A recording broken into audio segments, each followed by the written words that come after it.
بسم الله والصلاة والسلام على رسول الله. عشاق هاتها من الشبكة، الأول نبدأ كلامنا بالصلاة والسلام على سيدنا محمد كما تعودنا. معكم إبراهيم فايق شعللها على الهوا.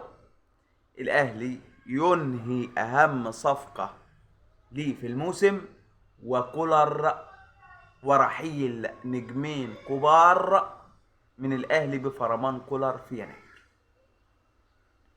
أول كده صلي بينا على النبي، ثم اللايك ثم الاشتراك في القناة. تعال نخش في موضوعاتنا على طول.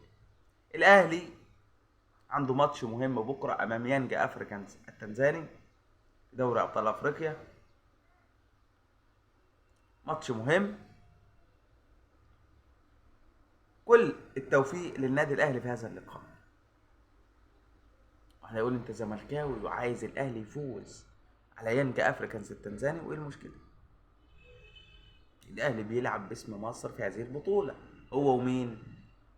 هو بيراميدز وفيوتشر والزمالك والكونفدراليه.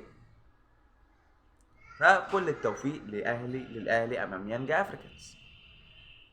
لكن الدنيا مش متظبطه في الاهلي، والخطيب الكابتن الخطيب قعد مع كولر ووجه ليه رسائل تحذيريه، وكولر وجه رسائل ناريه للعيبه من بعد ماتش سموحه. فالدنيا ملخبطه شويه في الاهلي، الدنيا فكه شويه. فكولر غضبان من 2 لعيبه وقرر رحيلهم في يناير. اولهم احمد عبد القادر. قال لك لعيبه كسلانه، لعيبه مش ملتزمه، لعيبه ما بتنفذش التعليمات، فاللعيبه دي خارج حساباتي. واعطى الضوء الاخضر لاداره الاهلي لبيعهم ورحيلهم من النادي في يناير. احمد عبد القادر اول لاعب، واللاعب الثاني هو صلاح محسن. صلاح محسن واحمد عبد القادر. مفاجاه مدويه،